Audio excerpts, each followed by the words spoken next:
Em, Buenos días con todos. Bienvenidos a la tercera sesión del panel. Mientras tanto, hay algunas personas que me siguen mandando mensajes para el código para entrar. Entonces, vamos a empezar con un breve video del proceso del ACUS y después empezamos con la sesión.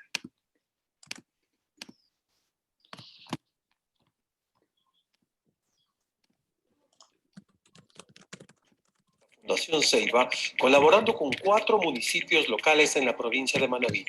No aparece. El video no aparece. Ahí sí. Ahí sí. Puedes optimizar, ¿no? Con la... Sí, ya lo hice. Sí.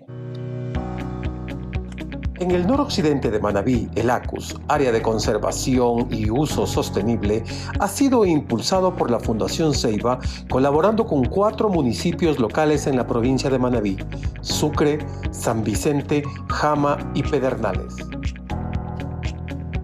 El proyecto comienza con la declaratoria de 206.000 hectáreas de uso sostenible y conservación, utilizando las ordenanzas municipales como herramienta legal. Dentro de esta área hay una amplia variedad de tipos de usos de la tierra. Sin embargo, esta es una estrategia para promover planes locales del uso de la tierra, mejorar los medios de vida locales, la conservación de las 100.000 hectáreas de remanentes de bosque y la protección y conservación de servicios de cuencas hidrográficas y diversos ecosistemas. A través de la socialización del proyecto ACUS, pudimos hacer que los tomadores de decisiones locales internalicen que la provincia de Manabí es la única provincia del Ecuador que no recibe agua de los Andes. Por lo tanto, Manabí produce su propia agua. En este sentido, colaborando con autoridades, comunidades, productores locales, promovemos la conservación de las fuentes de agua a través de la producción sostenible y la conservación de los bosques. Las ACUS, dando oportunidades a que nuestros pueblos, tanto parroquias como cabeceras cantonales y cantones, podamos fortalecernos en una región conectada buscando un solo objetivo, que es la producción sostenible, amigable con el ambiente. Dentro del Ecuador, el ACUS del noroccidente de Manabí se constituye como el área protegida cantonal más grande de la costa ecuatoriana y es la primera área de conservación a nivel de los municipios locales que protegen áreas costeras.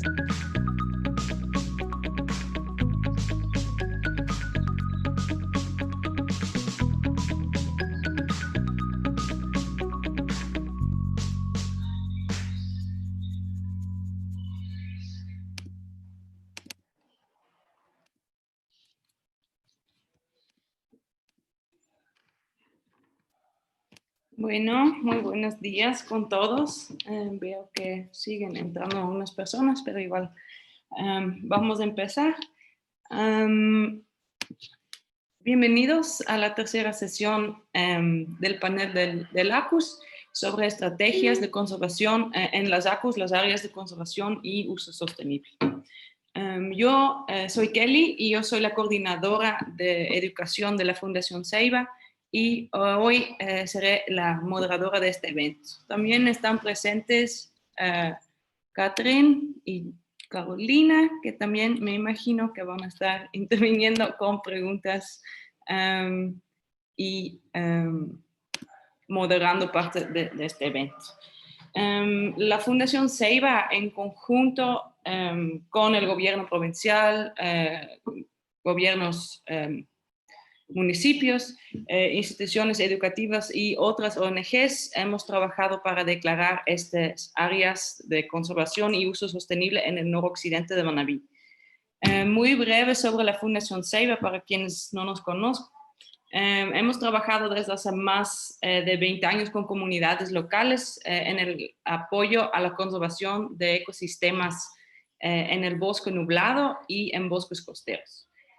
Nos enfocamos en tierras privadas y principalmente trabajamos en la protección de bosques en actividades como reforestación, restauración ecológica, turismo también, emprendimientos sostenibles y educación, investigación. Durante la primera sesión, durante la inauguración del ACUS, hablamos sobre qué significa tener un ACUS en nuestra zona. De ahí hemos escuchado sobre las oportunidades del ACUS y desde hace 2 semanas también sobre investigaciones dentro del ACUS. Si a ustedes les gustaría ver esos eventos, los tenemos en nuestra página de YouTube, entonces igual nos pueden mandar la pregunta si es que desean y les podemos mandar.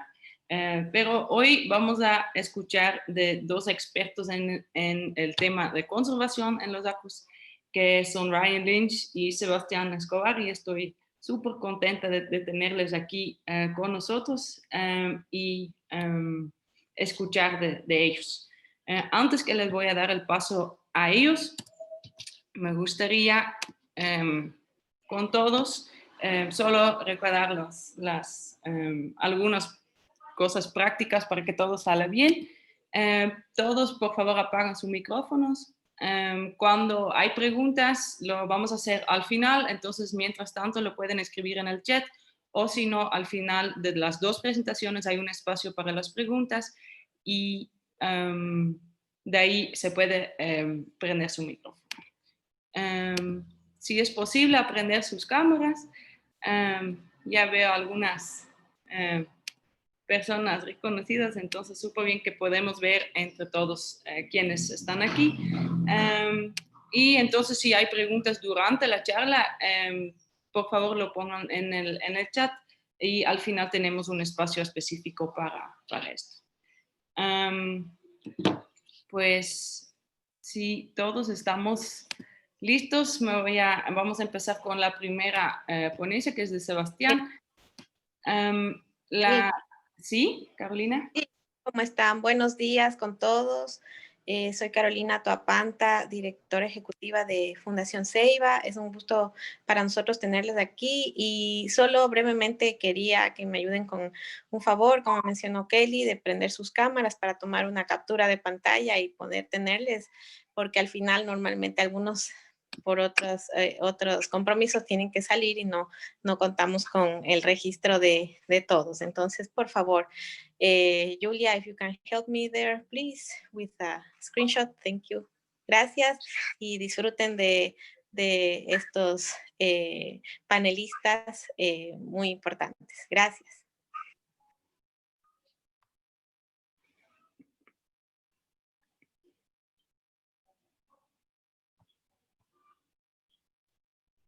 Ya, me avisan si estamos para seguir pasando el...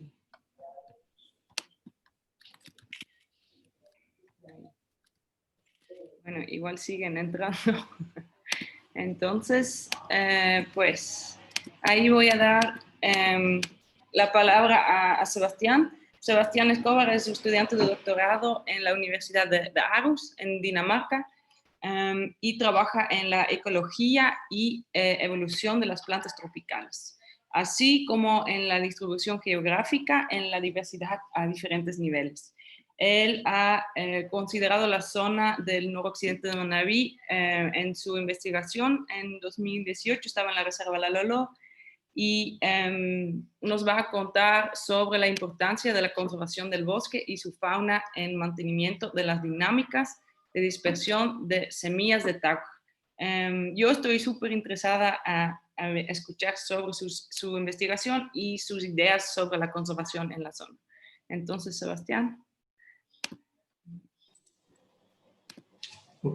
Muchas gracias. Buenos días. Voy a compartir mi pantalla en este momento.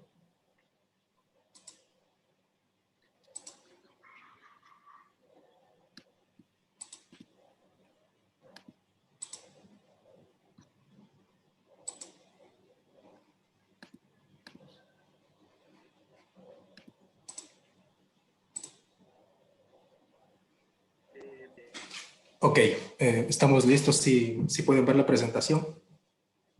Sí. Ok, muchas gracias. Muchas gracias por la introducción. Para mí es un gusto estar aquí el día de hoy y poder presentarles los resultados de un estudio que yo realicé en el 2018 en la estación La Lolor y sus alrededores. Y esta Este estudio se lo realizó es un estudio sobre la dispersión de semillas de tagua y forma parte de mi tesis doctoral en la Universidad de Aarhus, la cual y estos estudios yo les estoy terminando a final de mes. También quería comentar que mis estudios de doctorado yo los realicé bajo la supervisión del profesor Henrik Palsler, que está presente el día de hoy. Y bueno, entonces vamos a comenzar.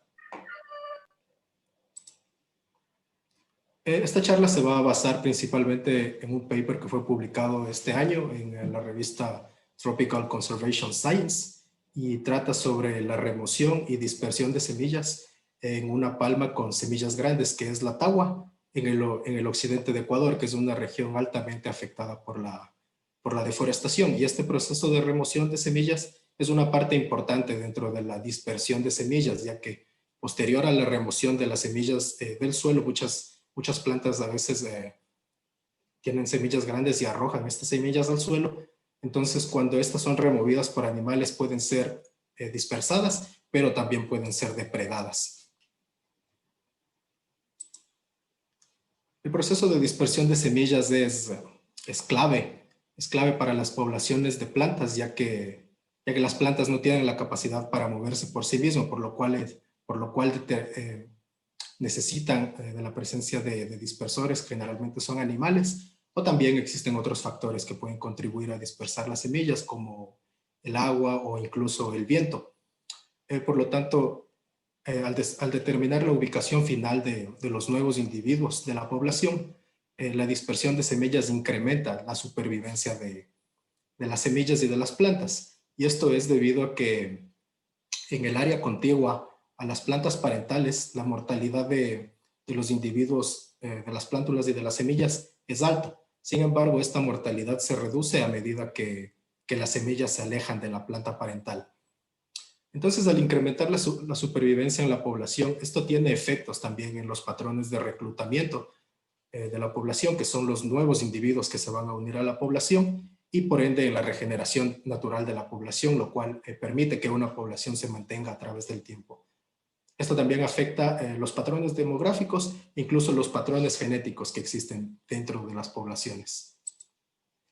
Un caso particular de dispersión de semillas es el de dispersión de semillas grandes, mayores a 4 centímetros de largo. Y esto es debido a que este proceso ecológico se encuentra amenazado por la perturbación del hábitat, principalmente en ecosistemas tropicales, donde la deforestación y la perturbación del hábitat en general es marcada, lastimosamente, como por ejemplo en todo el occidente del Ecuador nosotros pudimos ver eso.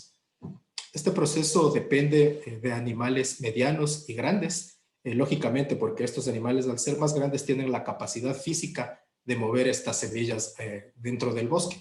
Y adicionalmente estos animales también pueden brindar servicios de dispersión a largas distancias, lo cual es fundamental para que las poblaciones se mantengan conectadas y genéticamente también unidas. Un dispersor importante de semillas largas son los agutíes del género Dasyprocta. En Ecuador encontramos a Dasyprocta punctata. Y estos son roedores de mediano tamaño y son importantes ya que está comprobado, se ha observado que tienen la capacidad de transportar semillas y frutos grandes a través del bosque sobre los 100 metros. Entonces, potencialmente podrían contribuir a una conectividad entre las poblaciones. Debido a que estos animales medianos y grandes son los más afectados por la perturbación del hábitat, debido a que son comúnmente cazados, entonces su ausencia podría ocasionar alteraciones en las dinámicas de dispersión de las plantas con semillas grandes y por lo tanto este tipo de plantas deberían ser considerados prioridades de conservación y también deberían ser estudiadas para poder determinar su salud ecológica y genética también. Una especie que presenta semillas grandes es la tagua, la palmera Phytelephas equatorialis, o también conocida como la palmera de marfil vegetal. Esta palmera es común en hábitats disturbados, como en pastizales, pero también es muy común dentro de bosques húmedos en todo el occidente de Ecuador, y también podemos encontrarlo a veces en pequeños parches de bosque húmedo y rodeados por vegetación estacionalmente seca, como es el caso del noroccidente de Manabí. Esta palmera tiene infrutescencias muy grandes, como pueden ver en la foto. Tienen un diámetro de aproximadamente 30 centímetros y las semillas fácilmente pueden alcanzar los 5 o 6 centímetros de longitud y son además bastante pesadas. Estas semillas tienen una importancia económica en la región debido a que son comercializadas para la producción de animelas, que son precursores de botones y que son exportados, y también para la fabricación de artesanías, que es una actividad comercial más bien local. Entonces, el objetivo de este estudio, el objetivo general fue estudiar la perturbación del hábitat y cómo este proceso afecta la remoción de semillas en 3 hábitats con distinto grado de afectación. Y los objetivos específicos fueron determinar si en los hábitats que son altamente disturbados existe una menor riqueza de especies de animales que pueden dispersar las semillas de tagua y también estos hábitats más disturbados podrían presentar una menor tasa de remoción de semillas, es decir, una menor cantidad de semillas que son removidas del suelo. Adicionalmente, nosotros también quisimos determinar si las comunidades de estos animales dispersores varían entre los distintos hábitats. Nosotros trabajamos en 3 hábitats en el noroccidente de Manabí, entre las localidades de Pedernales y Jama. El primer hábitat fue un sistema agroforestal, el cual constituía estaba formado por plantaciones de banano y de café, pero también existían varias palmeras adultas de tagua que fueron dejadas ahí para la cosecha de la tagua. También analizamos un bosque disturbado que estaba formado por parches de bosque secundario y también por parches de pastizal. Y finalmente el bosque menos disturbado o poco disturbado, nosotros lo realizamos dentro de la reserva Lalo Loor. Dentro de cada hábitat nosotros colocamos 20 estaciones de semillas, y estas estaciones estaban conformadas por 20 semillas acomodadas de una forma circular en el suelo, más una cámara trampa que se la colocó para poder determinar las especies que removían las semillas de tagua y también la cantidad de semillas que cada una de estas especies removía. Entonces, en total tuvimos 60 estaciones y 1,200 semillas utilizadas. El monitoreo de estas estaciones se realizó por 7 días y realizamos análisis estadísticos en el software R con el objetivo de probar nuestras hipótesis. Esta secuencia de imágenes que ustedes ven aquí las obtuvimos con las cámaras trampa en el bosque disturbado y muestra la remoción de una semilla por parte de un coatí. Entonces, nosotros consideramos que las semillas fueron removidas cuando el animal se acercó a la estación, tomó la semilla con su boca o patas y se alejó quedando fuera de la visión de la cámara. Entonces, el primer resultado que nosotros obtuvimos es que el sistema agroforestal, que es el hábitat más disturbado de los 3, presenta una menor tasa de remoción de semillas comparado con el bosque disturbado y con el bosque menos disturbado. Podemos ver que en el bosque menos disturbado hubo casi una totalidad de remoción de semillas después de los 6 días. Se removieron el 96% de semillas, mientras que en el bosque muy disturbado, perdón, en el hábitat muy disturbado en el sistema agroforestal, hubo solamente un 76% de remoción de semillas.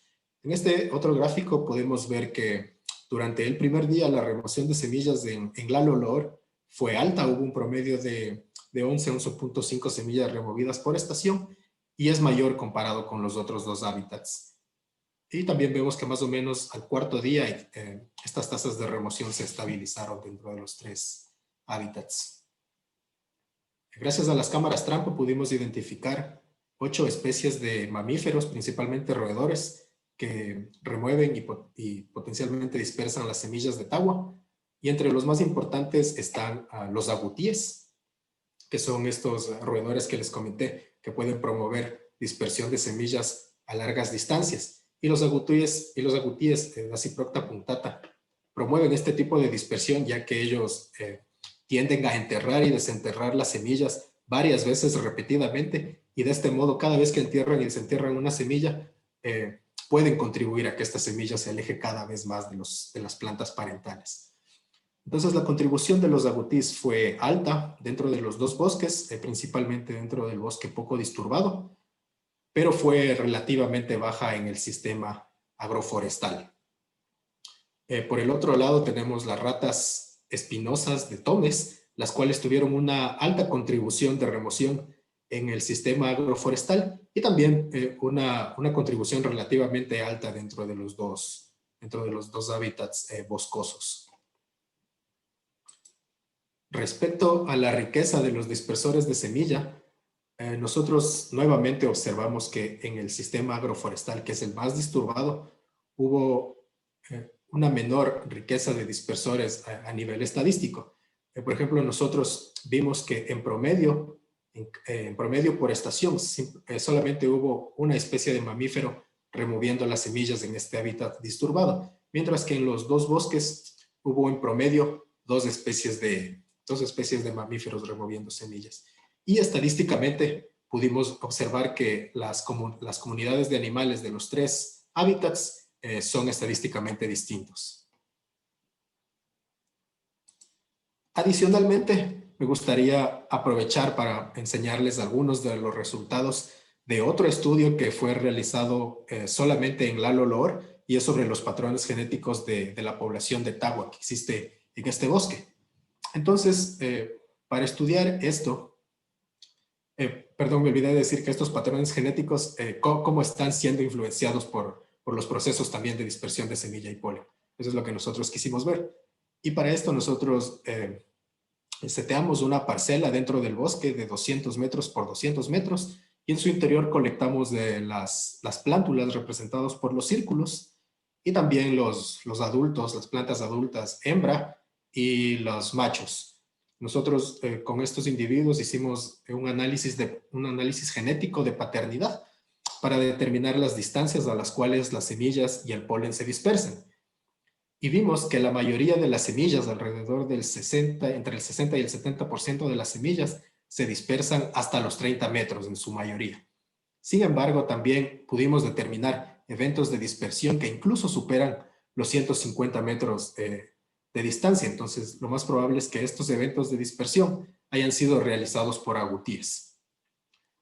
Respecto a la frecuencia de polinización, vimos que en general las distancias de polinización son mayores a las distancias de dispersión de semillas y que la mayoría de estos eventos se ubicaron o sucedieron hasta los 60 metros de distancia.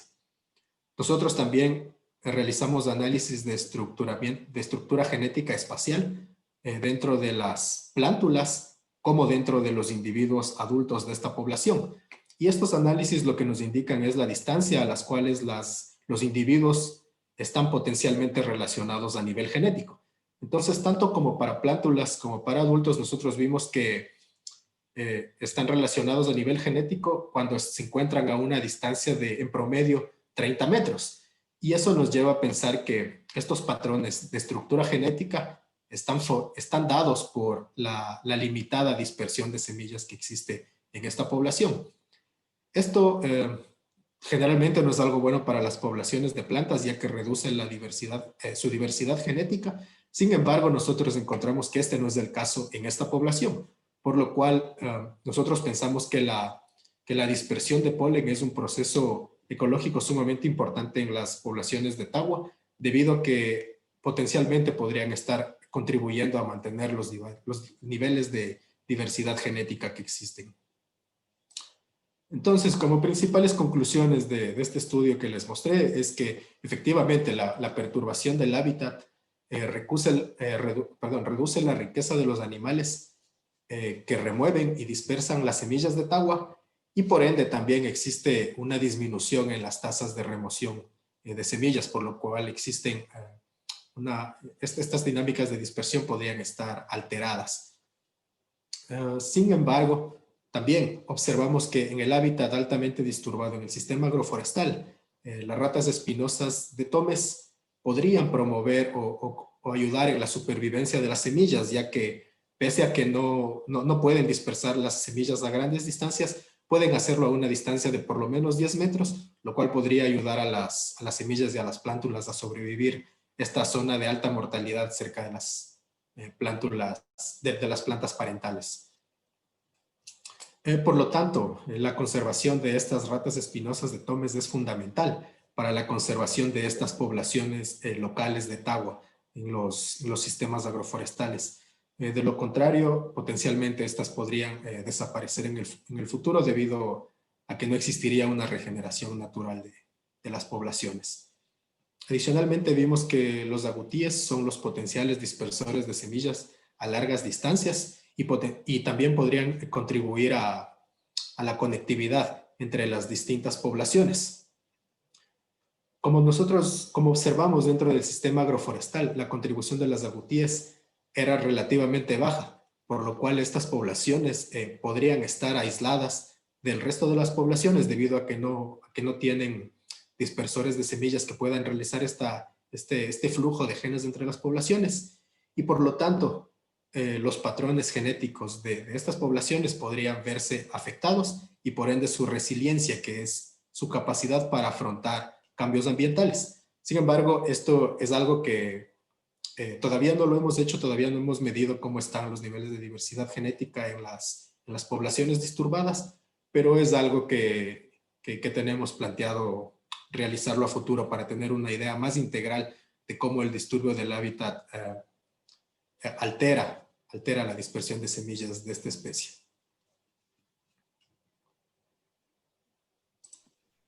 Finalmente, bueno, esta ha sido mi charla. Quería agradecerles por su atención y si tienen alguna pregunta respecto a cualquiera de estos dos estudios, bueno, no sé si podemos hacerlo ahora o después cuando terminemos.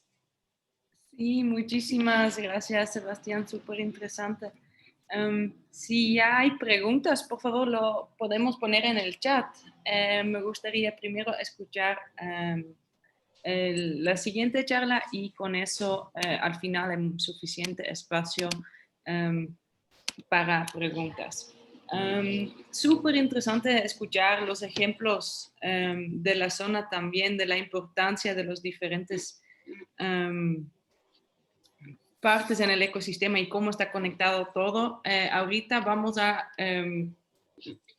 poner un poquito más en un enfoque, entonces, cómo podríamos enfocarnos en estrategias de conservación en la zona, y eso nos va a contar Ryan Lynch. Él es el director ejecutivo de la Fundación Third Millennium Alliance y tiene ya trabajando en el Ecuador desde el 2001 en proyectos acá. Actualmente tiene el objetivo de estudiar y de expandir la reserva Jamacuaque. Eso está ubicado en Camarones, en Manabí, y entonces Ryan es justo la persona que nos puede ayudar compartiendo sus experiencias en la reserva y con sus estrategias de conservación en el noroccidente de Manabí. Ryan, muchas gracias por estar aquí con nosotros. Y te voy a dar la palabra. Ya. Bueno, muchas gracias, Kelly, y gracias a todos por esta oportunidad de hablar un poco sobre nuestro trabajo en la Reserva Jamacuaque. Estoy emocionado de ver que hay tantas personas interesadas en la conservación aquí en Manabí. Soy Ryan Lynch, soy un biólogo y soy director de la Fundación TMA, y nosotros tenemos la Reserva Jamacuaque, ahí justo al lado de la Reserva Bosque Seco La Olor, en el norte de Manabí. Soy de los Estados Unidos originalmente, pero he vivido aquí en Ecuador unos 8 años. Y en esta presentación voy a compartir un poco sobre el trabajo que hacemos en la Reserva Jamacuaque.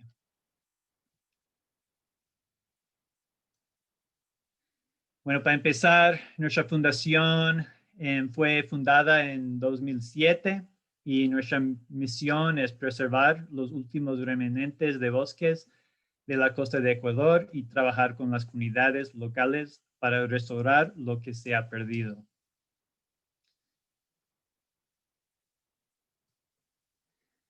Tenemos la Reserva Jamacuaque, que aquí pueden ver que queda entre Pedernales y Jama, justo atrás de la Reserva Bosque Seco La Lalor.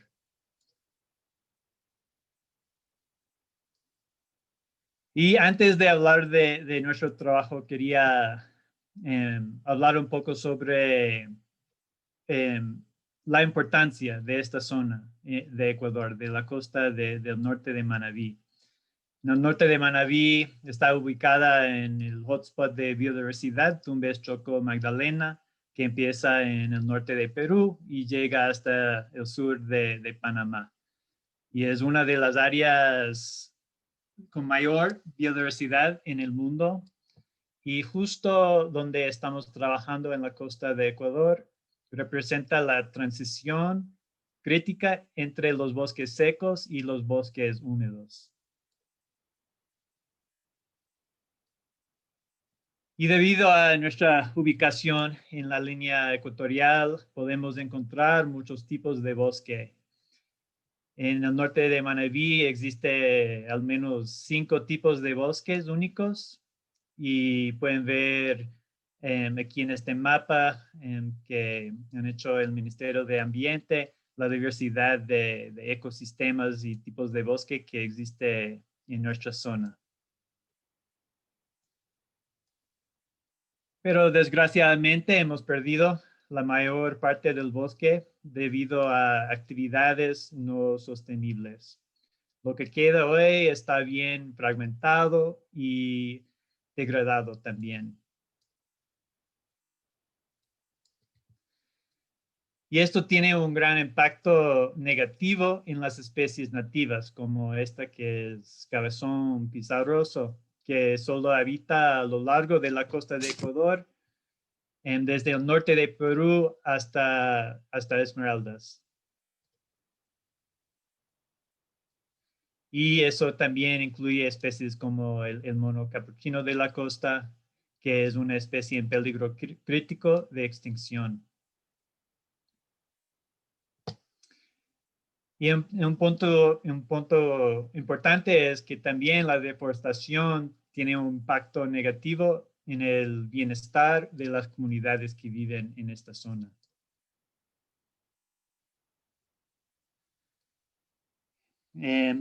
Ahora voy a empezar a hablar un poco sobre los proyectos que tenemos en la Reserva Jamacuaque y voy a hablar de 3 temas importantes de nuestro trabajo.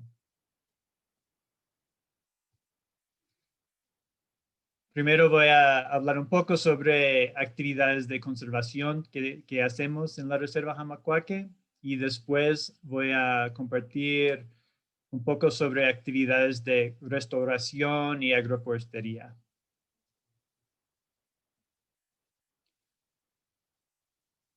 Voy a empezar con la conservación, con actividades de conservación. Y hay 2 proyectos que tenemos de conservación en la Reserva Jamacuaque. Uno es la compra de terrenos, que es comprando propiedades con bosque para proteger el bosque y el hábitat. Y el segundo es formación de corredores de conservación, conectando áreas protegidas que ya están protegiendo bosque en la zona.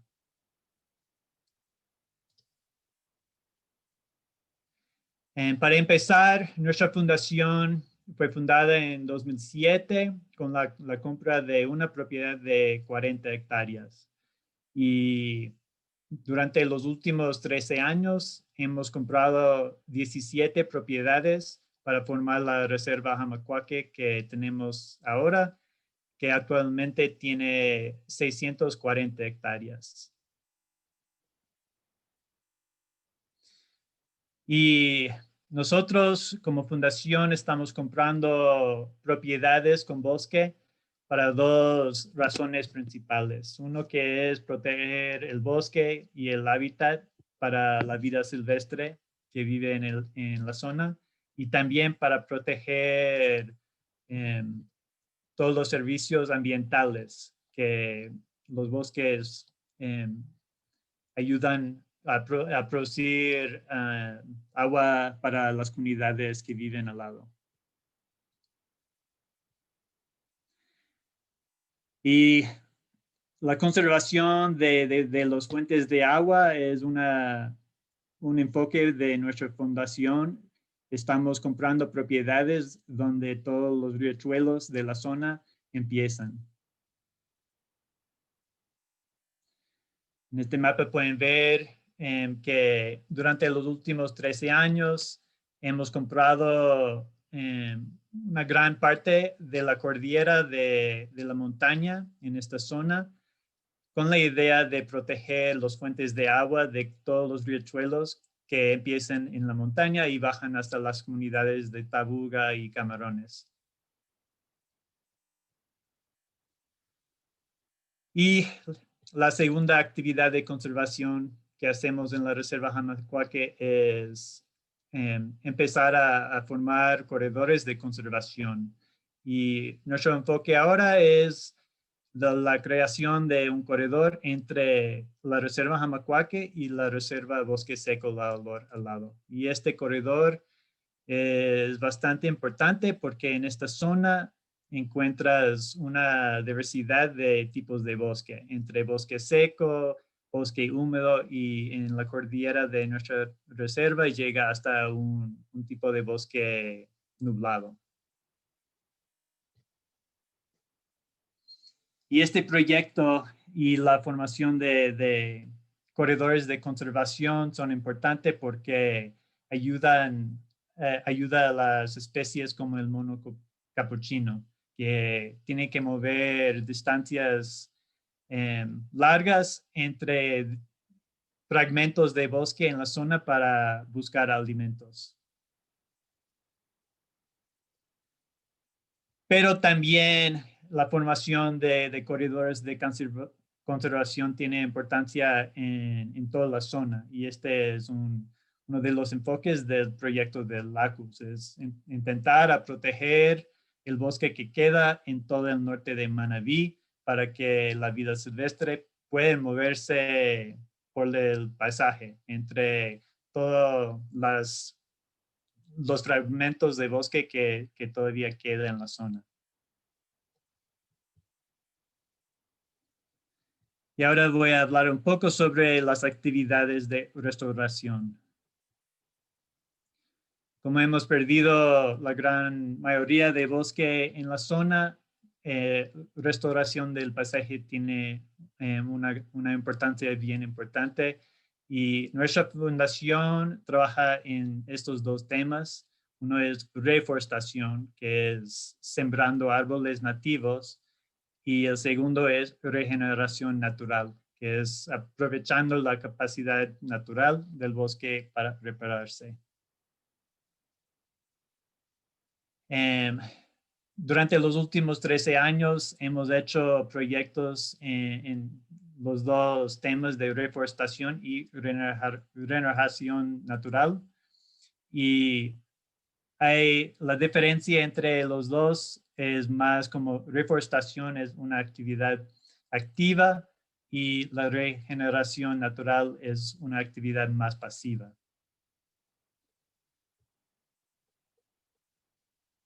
Y hay unas ventajas y limitaciones con estas dos actividades. Nosotros estamos usando reforestación y regeneración natural porque son actividades donde el costo no es tan alto y puedes ver los resultados más rápido. Este es un ejemplo de un proyecto de reforestación que empezamos en 2012. Compramos una propiedad de 40 hectáreas de potrero con la idea de reforestar el paisaje y empezar a aprender un poco más sobre las actividades de reforestación y qué funciona y qué no va a funcionar en este clima. Entonces, esta foto es de 2012 y la próxima es 2018. Entonces, pueden ver que en solo 5 años, sembrando árboles, puedes lograr bastante. Entonces, es una buena opción en una zona donde hemos perdido tanto bosque. Y ahora voy a hablar un poco sobre agroforestería, la importancia de agroforestería. La idea de agroforestería es evitar la destrucción del medio ambiente para la producción de alimentos. Y tomé esta foto ahí cerca de Santo Domingo, donde probablemente ustedes han visto un pasaje así, donde han cortado todo el bosque para sembrar solo una especie de comida. Y nosotros queremos promover otras maneras de manejar la tierra. Y la idea atrás de agroforestería es trabajar en una manera donde todavía existen los estratos forestales, donde trabajas en el mundo de agricultura, pero donde mantienes los niveles del bosque, del dosel alto, medio y también del piso, y puedes sembrar y manejar varias especies que crecen en estos niveles. Esto es importante porque no solo puedes producir una diversidad de alimentos, pero también estás manejando la tierra en una manera donde los animales pueden vivir ahí también. Nuestra fundación está trabajando bastante con el cacao nacional, que es una buena opción para esta zona, porque ya la mayoría de personas ya tienen cacao o saben cómo producir y manejar sus fincas con cacao, y es un alimento que viene de Ecuador. Entonces es algo que pueden crecer en la sombra y en una manera más sustentable.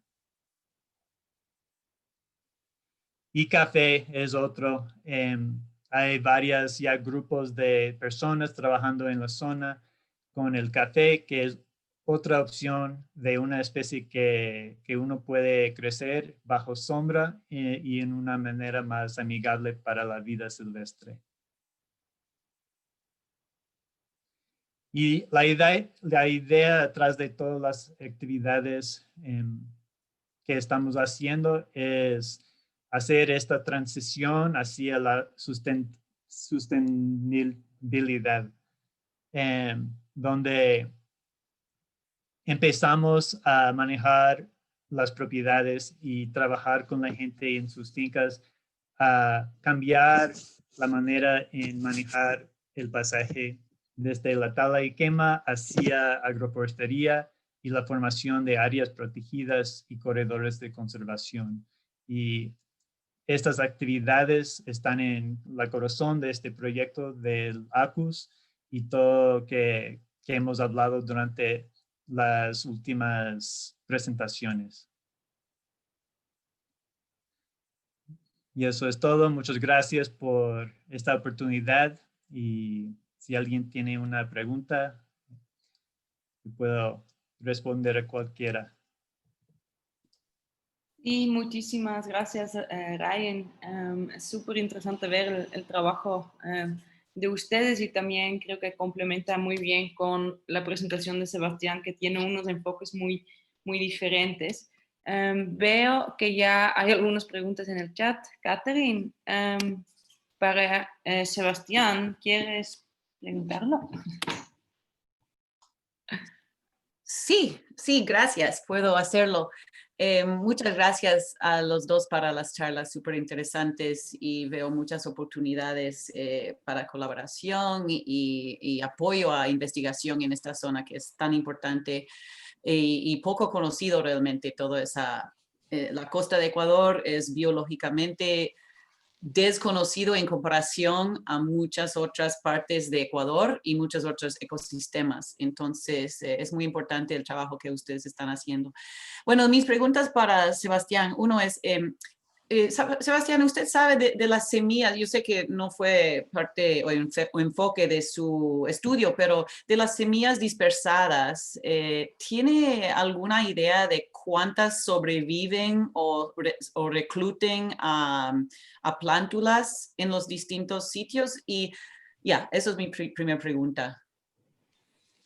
Ok, sí, gracias por la pregunta. Sí, como usted mencionó, dentro del estudio no estaba planificado responder esta pregunta y bueno, por eso es que no lo hicimos. La verdad, yo estuve un poco preocupado de hacer esta parte porque para ver si es que una semilla sobrevive o es depredada hay que añadirle una pequeña cuerda de metal o de plástico cuando se hacen los experimentos de remoción. Pero yo tenía un poco de temor que tal vez eso podría afectar a algún animal, entonces preferí no hacerlo.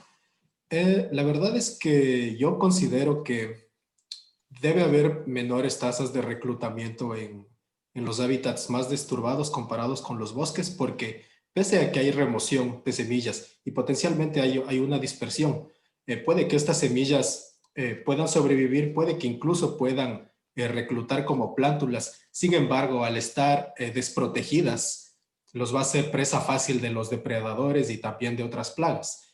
Entonces, eso es lo que nosotros, por ejemplo, vimos en el sistema agroforestal, que el suelo generalmente no cuenta con vegetación y eso es clave para que los animales puedan esconderse también y del mismo modo que las plantas puedan sobrevivir. Entonces, es algo que nosotros de igual modo estamos interesados en seguir estudiando y vamos a intentar responderlo en el futuro.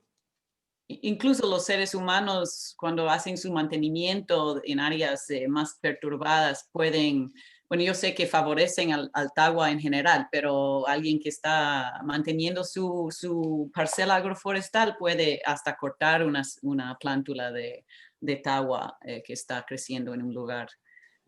Ya. Por supuesto. Sí, otra pregunta entonces, más o menos relacionados, es que según mi conocimiento, hasta ahora no hay una buena manera de reproducir la tagua en vivero, desde semilla por lo menos, pero ¿sabes si hay alguna novedad sobre la posibilidad de propagar la tagua para propósitos de reforestación? Si es que hay alguna novedad, la verdad no estoy enterado. No sé si es que habrá algún equipo de investigadores actualmente estudiando esa parte, pero lo que sí considero es que sería una buena idea tal vez utilizar la tagua para este propósito, ya que la tagua es un elemento clave dentro de los bosques.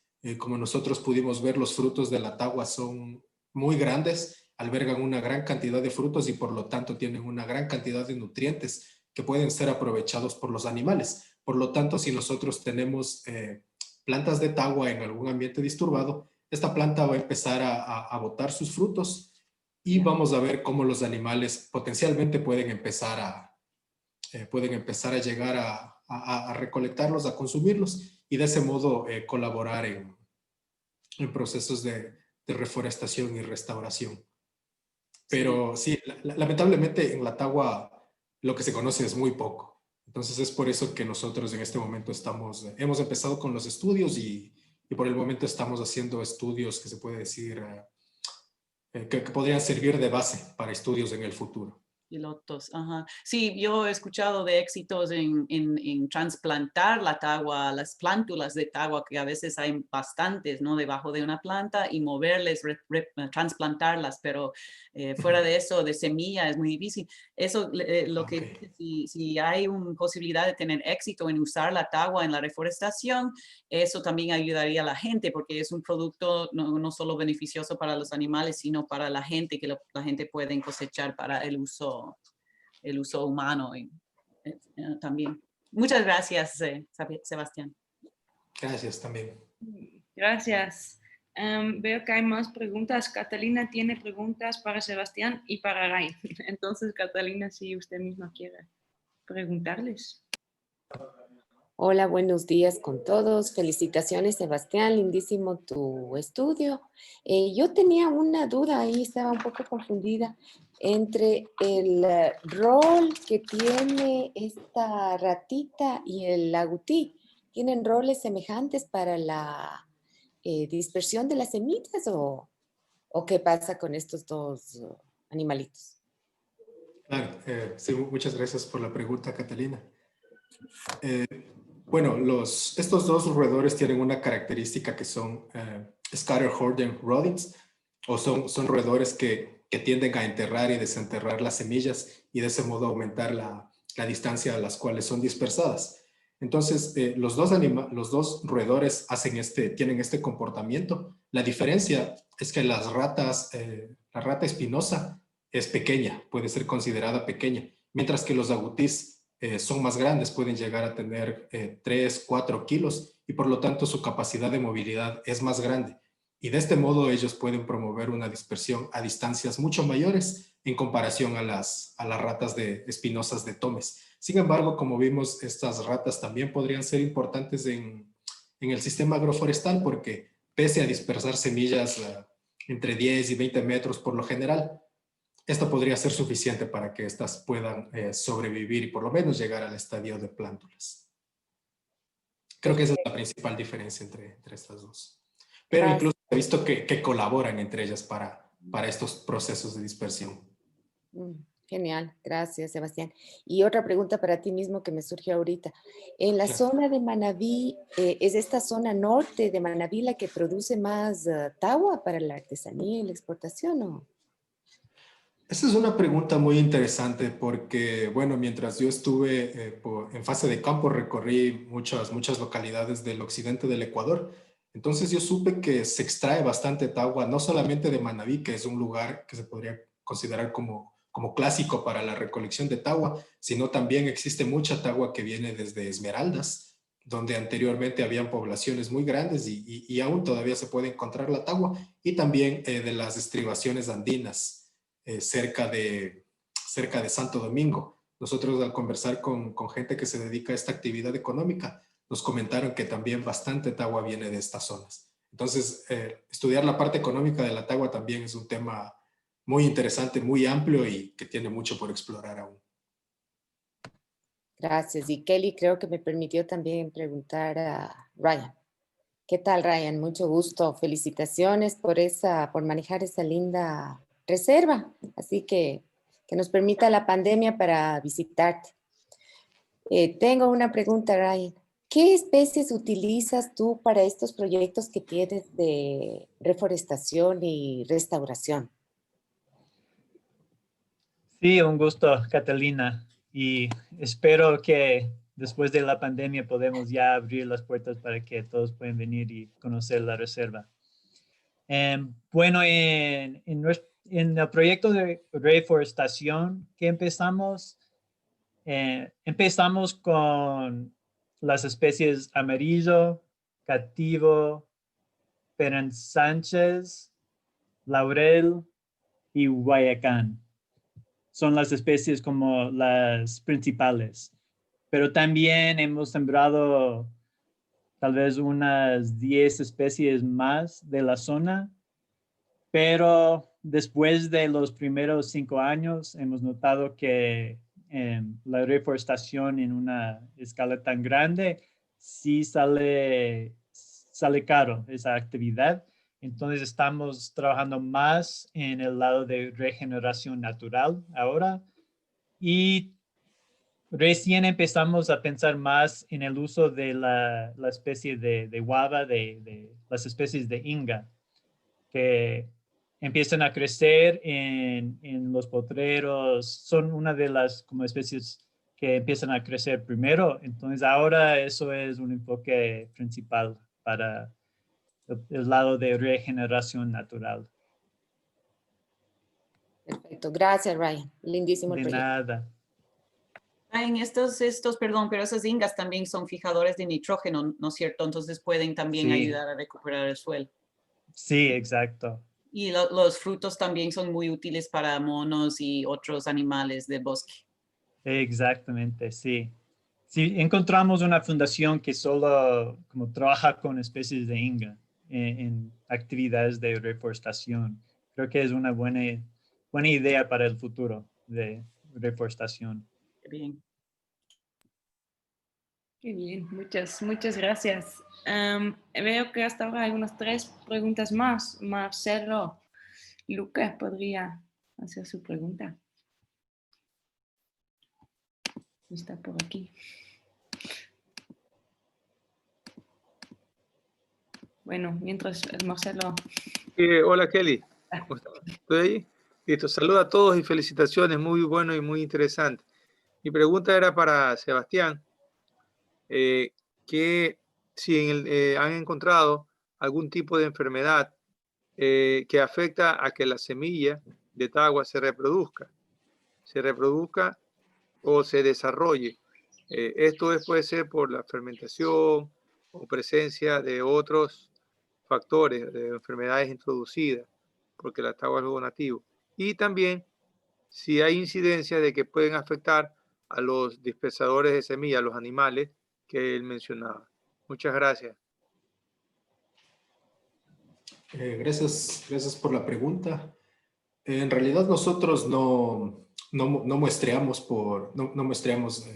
hongos o bacterias dentro de nuestros estudios, pero me parece que es una perspectiva interesante porque generalmente nosotros pensamos en la mortalidad de las plántulas provocado, por ejemplo, por herbívoros de las plántulas, claro, o tal vez por roedores para la mortalidad de semillas, pero no, algo que no se considera muy seguido es esto, exactamente los hongos, las bacterias o los virus. Entonces, sería interesante además de realizar estos nuevos experimentos para ver si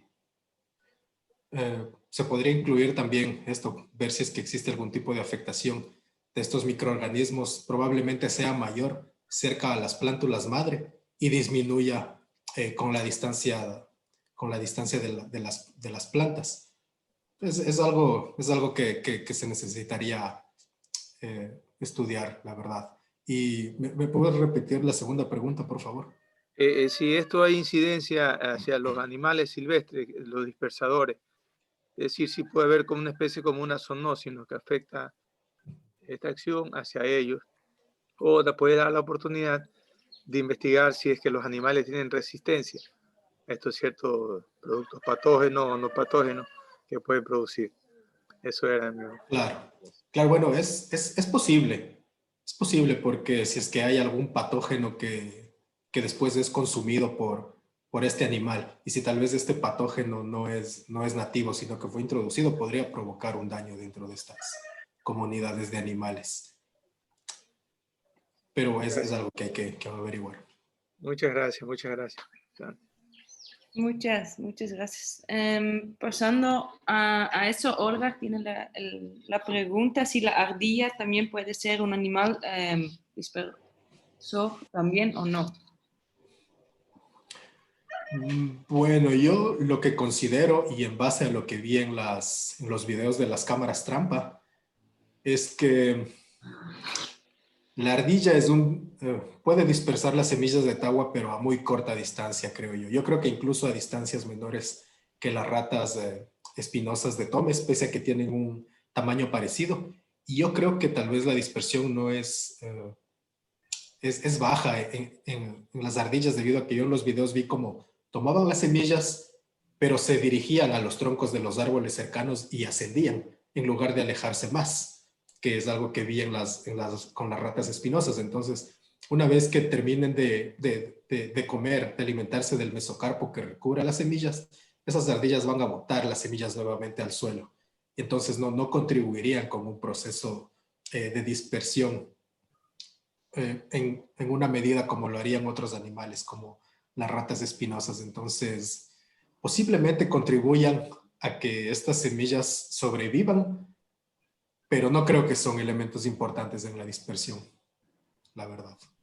Creo que incluso otros animales como Cuniculus paca podrían llegar a ser más importantes incluso que la ardilla, ya que es un animal grande que generalmente depreda estas semillas, pero puede ser que tal vez algunas no las deprede y las transporte a distancias, a grandes distancias. Buenos días, señorita Kerry, ¿me permite una preguntita tal vez? Ingeniero, felicitarle a Sebastián por ese trabajo. Recuerdo, no sé, cuando antes vi la presentación que hablaban de la tagua, recordaba que hace 60 años, pues, y más tiempo, creo que la gente se dedicaba a recolectar este tipo de fruta que se lo encontraba silvestremente y se lo comercializaba. Era la tagua, era la higuerilla, bueno, y la palma real.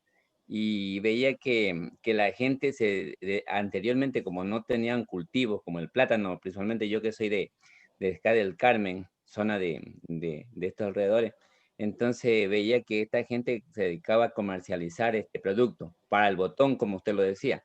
Mi pregunta es, básicamente, ¿aún siguen con, como se dice, con este producto siendo comercial, siendo vendido?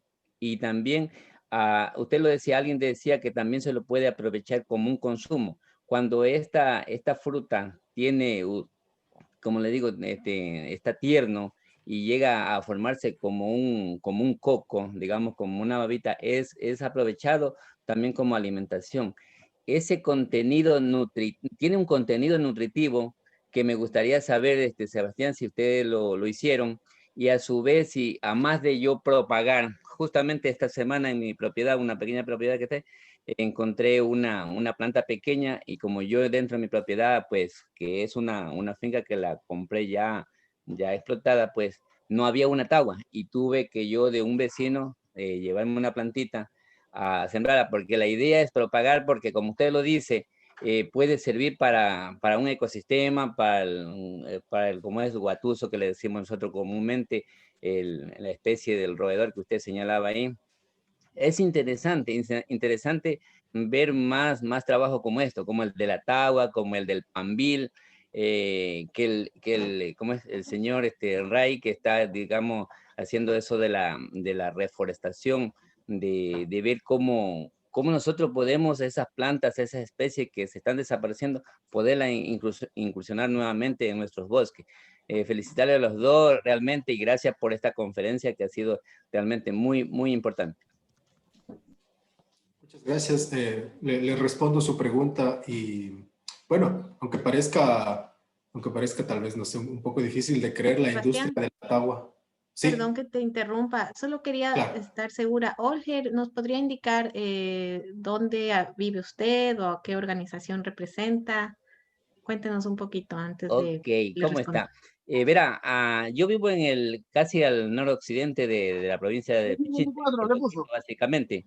Y tengo 77. una pequeña propiedad ahí, ¿no? Entonces, yo también he sido amante a esto de la conservación del medio ambiente, a conservación de especies nativas. Por ejemplo, en la propiedad que yo tengo no existe un pambil, porque ya todo desapareció, pero sí trato de conservar como la guava, como aquellas especies que son leguminosas para, como se dice, conservar el suelo. Entonces, es un lugar, no sé si ustedes conozcan Puerto Quito, que es una maravilla, es un lugar turístico y sería interesante que ustedes que saben mucho de la conservación nos ayuden, nos aporten a concientizar acá a la agricultora, que preserven aquellas especies, porque una sola persona que haga no impacta como decir un buen grupo que ayude a la conservación de muchas especies. Tengo caña, trato de preservar con caña en las riberas del río, camacho, que bueno,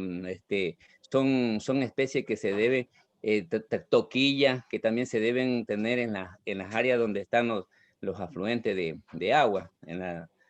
Muchas Eso. gracias, Olger. Muchas gracias. Entonces, usted nos acompaña del noroccidente de Pichincha. Listo, Sebastián. Sí. Bueno, sí, lo que estaba diciendo es que esta industria la industria de la tagua fue muy grande hace unos 60, 70 años. Sin embargo, todavía está activa. Hay bastantes familias que dependen de este negocio, de esta actividad. Y bueno, yo revisé unos datos en los cuales se estima que en el Ecuador todavía se mueven alrededor de entre 15 y 20 millones de dólares anuales en el mercado de la tagua.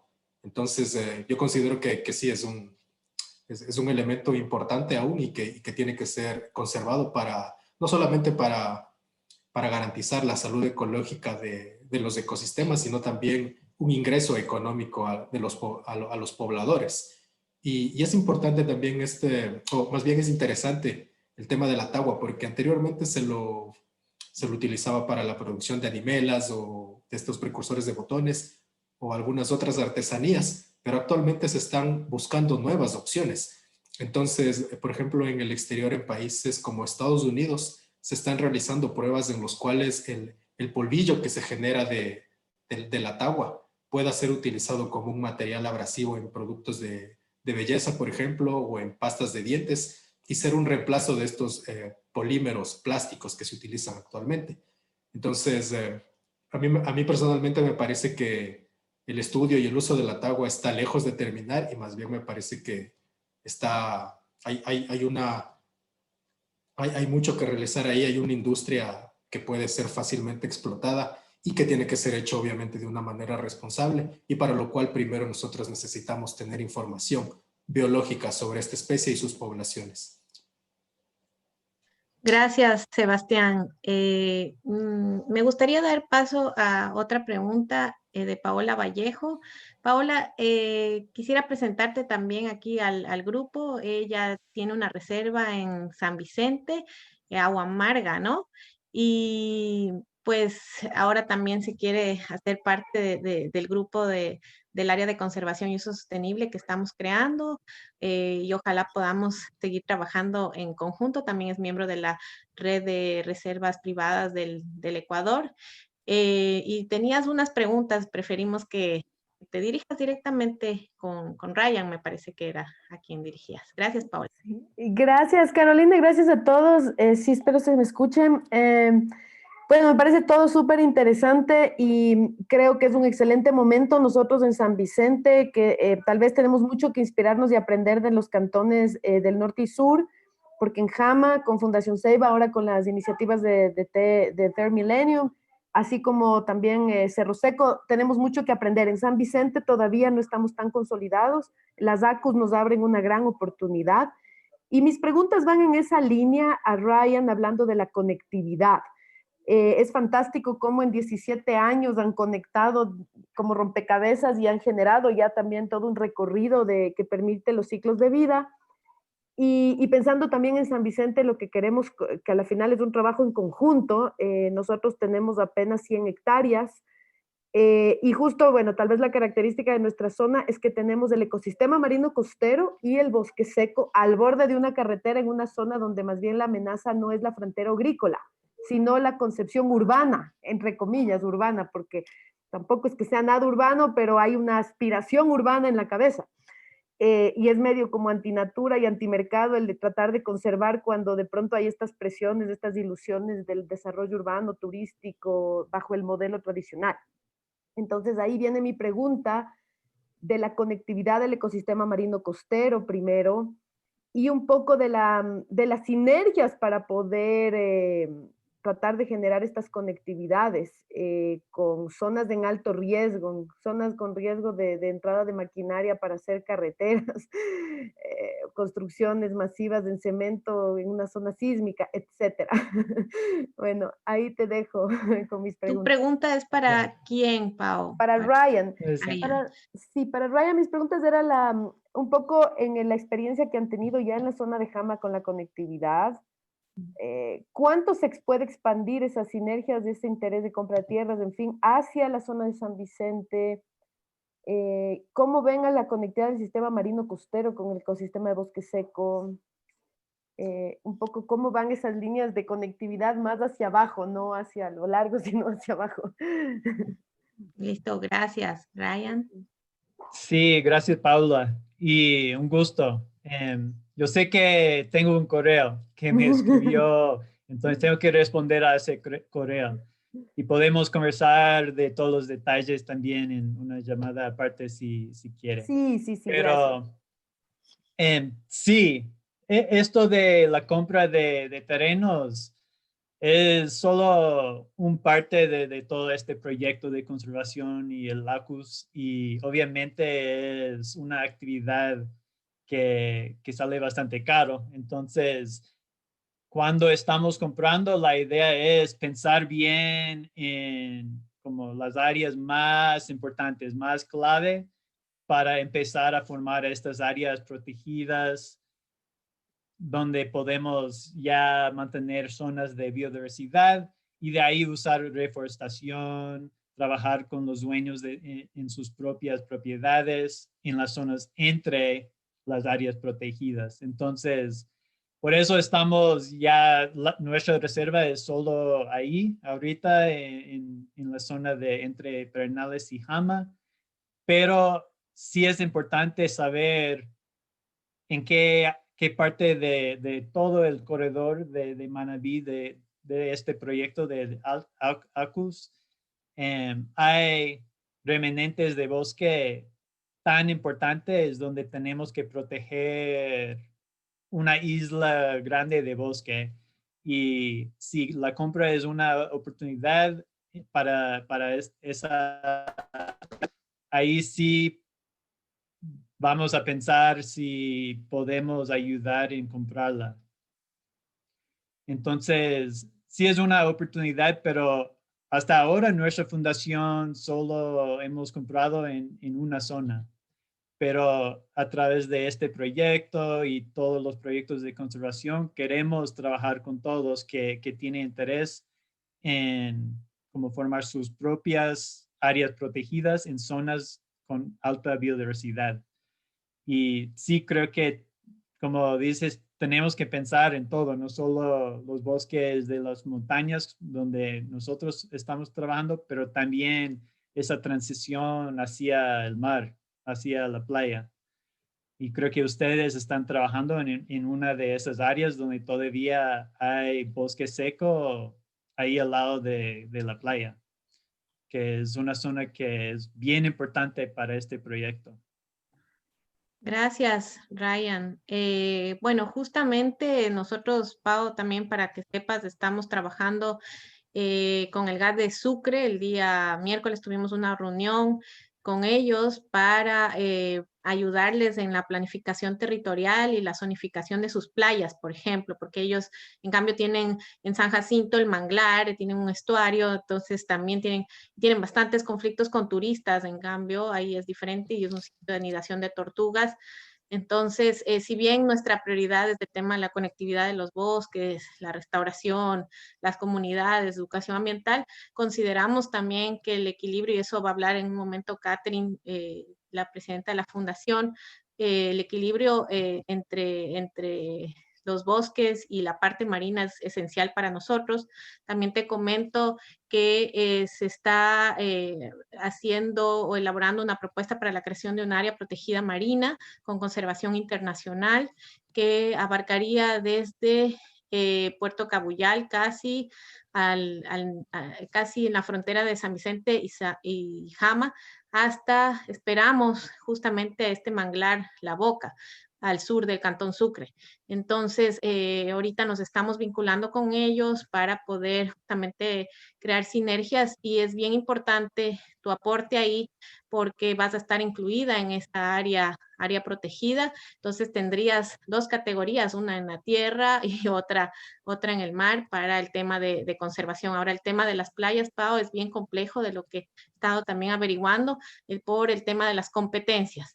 Entonces, justamente una herramienta importante como el ACUS y esta ordenanza promueve una mejor planificación del territorio y promueve justamente que este apoyo a los GATS en que puedan zonificar estos territorios de conflicto, como es tu caso y como es este otro caso en La Boca.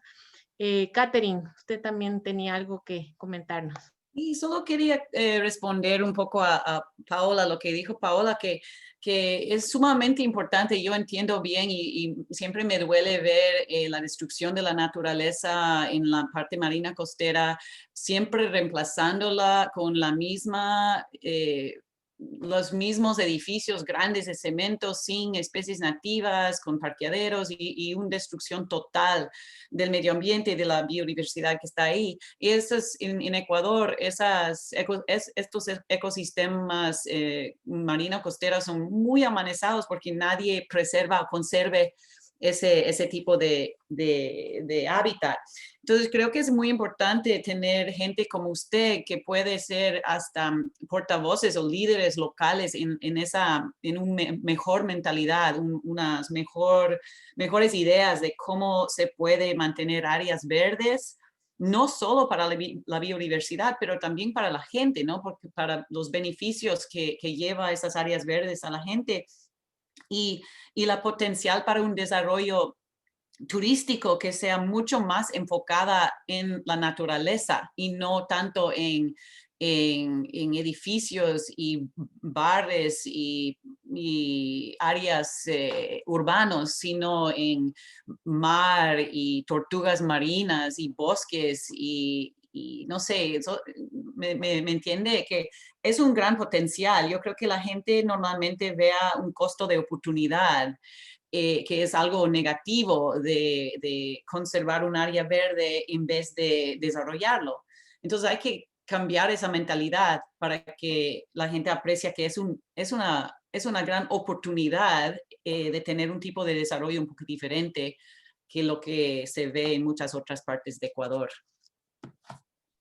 Gracias, Catherine. Justamente sí, es el momento de generar esta oportunidad, ya que la pandemia o nos puede llevar al caos o nos puede llevar a sacar lo bueno.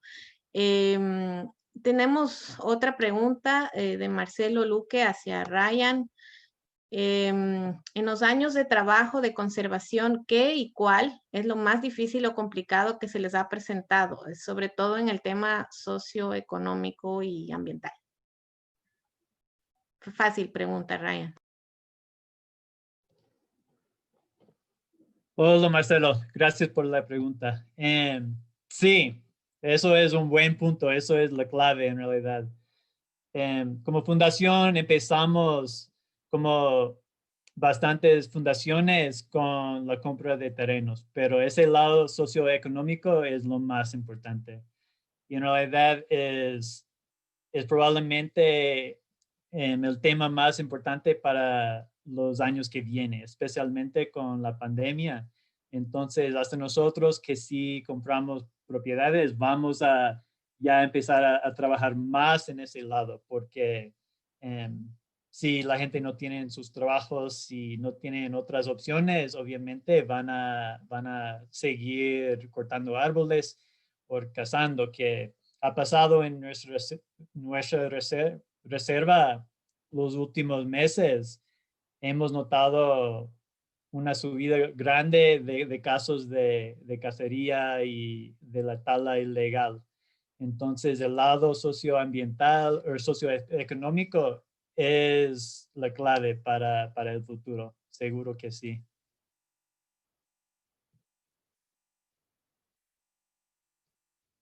Listo. Gracias, Ryan. Creo que no hay más preguntas. Pues ahora Kelly justamente está compartiendo la agenda para la próxima reunión, que es en producción y posibilidades de turismo en Azacus, con Mariela Lor, que es la administradora de la reserva Lalo Lor, y Servio Pachar, que es el propietario de la finca agroecológica El Perezoso en Calceta. Entonces, también Kelly les va a pasar mis contactos, ¿sí? Ahí tienen mi mail, mi número, si quieren contactarse con nosotros, si tienen más preguntas, si quieren que les mandemos los videos. También Catherine acaba de compartirnos su email personal. Por favor, ponerse de acuerdo para que con todo gusto nosotros poder responder todas sus preguntas y sus inquietudes. Kelly. Sí, lo que me falta ahorita es agradecer mucho a todos ustedes para estar aquí hoy día, sobre todo a Sebastián y a Ryan. Para mí también era la primera vez escuchando sus historias y aprendí muchísimo. Entonces, muchas gracias a todos y espero verles en la última reunión en 2 semanas, en 3 semanas. Ryan, una cosita más. Bueno, pues estamos elaborando unos comités de gestión justamente para el área de conservación y uso sostenible. Entonces, pues te invitamos también a que seas parte de este proceso para JAMA, que es muy importante para JAMA específicamente, ¿no? Entonces, ahí Kelly pues te va a comentar un poco más sobre los avances en ese tema y el plan de alternativas de manejo que estamos elaborando para este sector, y sería súper importante que te incluyas, igual Sebastián, y que nos ayuden, igual Catalina, que le veía por ahí también, que nos ayuden con su información para poder incluir esto en este plan, y ojalá generar la atención necesaria de las autoridades. Sobre todo ahorita venía de una reunión de Red Más, les comento a Paola, Ryan, que pues hay estos fondos y estamos tratando de pelear que estos fondos ingresen a nuestro territorio. Entonces hoy más que nunca es importante que nos unamos y que trabajemos juntos para que esos fondos, que no van a venir necesariamente o a Fundación Tercer Milenio o a Paola o a Carolina, son fondos que van a venir al territorio, a los gobiernos locales, pero hay que prepararlos a los gobiernos locales para que puedan recibir esos fondos, y también que vean que estamos unidos, que somos uno solo. En ese sentido, este plan de alternativas de manejo es súper importante porque es el documento que nos permitiría acceder a esos fondos. Asimismo, Pao, estamos peleando para que se dé el pago al programa Sociobosque, sobre todo acá en la costa. Entonces, nosotros estamos ahorita justamente salir de la reunión, acabamos de liderar, vamos a liderar la organización de este taller con el gerente del programa, para que ahorita que se reactiven un poco a poco los pagos, que acaban de decir que los pagos se van a reactivar ojalá el próximo año, que ya van a tener algo de fondos, pues nosotros también podamos intervenir y colaborar para que esos pagos en realidad sucedan. Nosotros también planteábamos como alternativas el tema de los incentivos para propietarios que vienen adheridos a la propuesta del ACUS, que son la exención de impuestos prediales para miembros del programa Sociobosque. Entonces, en eso es algo que también les voy a pedir que se involucren un poco y nos den una mano para que de todas formas nos vean en los GATS, que estamos unidos y que podamos hacer el pedido de forma unánime. Sin más. Sí, había una consulta de alguien del contacto de Ryan, entonces puse la información, el correo de Ryan ahí. Igual, si es que tiene más preguntas, nos pueden contactar con Carolina, que compartí los datos. Y bueno, aquí están los datos de Ryan, que era la última pregunta. Bueno, muchísimas gracias a todos. Gracias. Chao. Gracias.